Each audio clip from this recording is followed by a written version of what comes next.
Thank you, Abhishek. Psychological literature, page 1. The question number should be given. There are different ways or approaches of studying literature. साहित्य पढ़ने का कई कई अलग अलग तरीका है, ठीक है. One is psychological, second is formalist, third is comparative, fourth is historical, and there are many other ways. So we have done formalist approach and we have done the comparative approach. Now today we are doing the psychological approach. In the psychological approach, importance is given to the mind. Mind is very important, I have underlined it. Importance is given to the mind. For example, consider the novel Silas Marner by George Eliot. When young, जब वो जवान था, Silas is honest है, smart है and handsome है. He gets a mental shock when he is called a thief in a lottery in the name of God.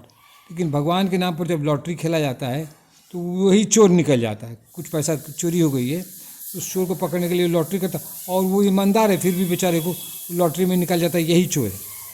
तब क्या होता है? ही लूजेस फेथ इन, का विश्वास खो देता है. किसी चीज़ में खो देता है विश्वास? ही लूजेस फेथ इन गॉड. भगवान में विश्वास को खो देता है, क्योंकि भगवान कहता है भगवान हम ईमानदार है तो हमको चोर कर दिए, जो हम तुम पर विश्वास ही नहीं करेंगे. भगवान में विश्वास खो देता है. फ्रेंडशिप, दोस्त उसको धोखा दे देता है दोस्त, तो फ्रेंडशिप पे भी उसका विश्वास हो जाता है. एंड लव, और प्यार को भी में भी उसका विश्वास घट जाता है, क्योंकि उसकी बिलवर जो थी उससे शादी करने से इनकार कर देती. एंगेज थी वो, लेकिन फिर भी शादी करने से इनकार कर देती. क्यों? क्योंकि कहता है ये तो चोर है. अब ही मैंने Silas leaves his native village Raveloe, अपना गांव छोड़ देता है. And settles in a far away place Lantonia, बहुत दूर जगह में जाकर और बस जाता है. उसका नाम है Lantonia. Here his gold is stolen, फिर उसको सदमा लगता है. क्या? उसका सोना उसका चोरी हो जाता है. बट उसको क्या मिल जाता है? He gets the golden hair girl Eppie, लेकिन उसको मिल जाते है छोटी सी बच्ची, प्यारी एकदम गोल्डन हेयर उसका है, उसको वो मिल जाती है. He treats her as his daughter, वो उसको अपनी बेटी की तरह मानता है. He loves her. He regains faith in God, friendship and love, और इस बच्ची के कारण उसका भगवान में विश्वास फिर हो जाता है, दोस्ती में विश्वास होता है और प्यार में भी वो विश्वास करने लगता है. George Eliot uses the psychological approach to narrate the story. इस कहानी को कहने में जॉर्ज एलियट कौन तरीका अपनाती है? साइकोलॉजिकल तरीका अपनाती है, psychological approach. The psychology of Freud had an impact on English literature. और सिगमंड फ्रॉयड का साइकोलॉजी इंग्लिश लिटरेचर पर प्रभाव डाला है. पढ़ना पलटो बेटा, पेज 3. फ्रॉयड क्या सोचता था? Freud thought sex was the root cause of all neurosis. तो न्यूरोसिस का सब जड़ क्या है? सेक्स है. और न्यूरोसिस का मीनिंग क्या होता है? Neurosis means mental illness of fear and worry. तो न्यूरोसिस में क्या होता है? मेंटल, मानसिक बीमारी होती है, भय उसमें ज़्यादा होता है और चिंता बहुत होती है. तो यही फ्रॉयड का ये कहना था, sex was the root cause of all neurosis. C.G. Jung did not agree with Freud. ये भी साइकोलॉजिस्ट है, लेकिन जुंग से इसका विचार नहीं मिला. Some psychologist give importance to the desire of power.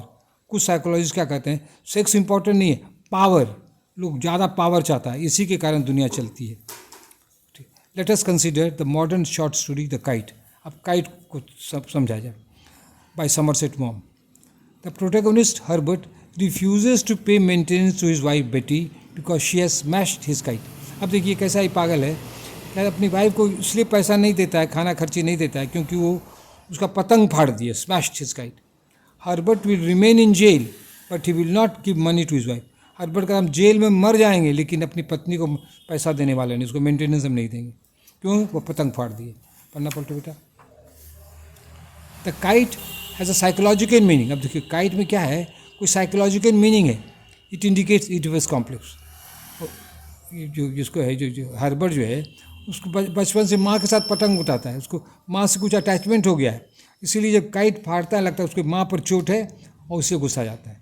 ये एक एक्सप्लेनेशन है साइकोलॉजिकल इडिपस कॉम्प्लेक्स. दूसरा क्या? Love for power and freedom. जो पतंग उड़ाता है लगता है हमको एकदम हमको पावर, फ्रीडम है, पावर है, हम पतंग को जिधर से उधर मोड़ सकते हैं. तो ये सब साइकोलॉजिकल अप्रोच है. T.S. Eliot calls Hamlet an artistic failure because Eliot does not use psychology in his literary criticism. अब देखिए, T.S. Eliot इतने बड़े आलोचक हैं और हैमलेट इतना बढ़िया नाटक है शेक्सपियर का, फिर भी इलियट कहा जाता है ये हैमलेट जो है आर्टिस्टिक फेलियर है, अच्छा नाटक नहीं है. काहे?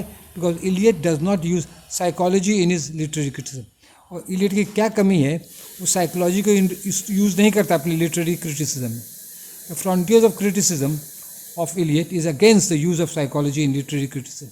ये इलियट जो है कहता है साइकोलॉजी को यूज़ नहीं करो लिटरेरी क्रिटिसिज्म में, but with the use of psychology you can understand the character of Hamlet in a better way. लेकिन यदि हम साइकोलॉजी का इस्तेमाल करते हैं तो हैमलेट के चरित्र को और अच्छी तरह से समझ सकते हैं. With the help of psychology you can find that Shakespeare's Hamlet is a great success like Macbeth, Othello and King Lear.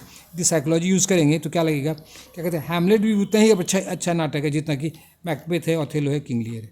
चलो लास्ट पेज बेटा. And now we come to the last page. ठीक है. A cup of tea is a psychological short story by Katherine Mansfield. ये भी है psychological story है, writer ये Katherine के है ये. A rich woman Rosemary Fell wants to keep as a sister a beggar girl Miss Smith. ये क्या है, अमीर लेडी है रोजमेरी फेल, ये चाहती है एक भिखमंगी को, मिस स्मिथ को अपनी बहन की तरह अपने घर में रखना चाहती है. रोजमेरी चेंजेस हर माइंड, लेकिन वो विचार बदल लेती है. देखिए साइकोलॉजी उसका बदल जाता है. When she sees that her husband is attracted by the beauty of the beggar girl. ये जब देखता है उसका हस्बैंड जो है उस बेगर गर्ल की ब्यूटी के प्रति आकर्षित हो गया, वो घबरा जाती है, अरे बाप कहीं इससे फंस उस नहीं जाए. तो रोजमेरी क्या करते हैं, Rosemary give some money to the girl and sends away. तो रोजमेरी उस भिखमंगी को कुछ पैसा देकर विदा करती, भागो भाग या कौन संकट मोड़ लेगा. ठीक है. The writer gives the picture of Rosemary's mind in the stream of consciousness technique. उसके दिमाग का वो स्ट्रीम ऑफ कॉन्शियसनेस एक तरीका है उस लिखने का, उसमें वो उसका वर्णन करती है उसके रोजमेरी की माइंड को. प्रिटी सोचती है, बैठ के सोचे, प्रिटी, शी सो प्रिटी. उसके हस्बैंड का शब्द याद आता है, शी सो प्रिटी. फिर वो अपने हस्बैंड के गोद में जाकर बैठती है, एम आई प्रिटी, क्या मैं सुंदर. तो उसको कहते हैं stream of consciousness technique. In short, psychology has added a new dimension to literature. एक नई दिशा, नया क्षेत्र दिखाया है कौन, साइकोलॉजी साहित्य को. That's all. Thank you.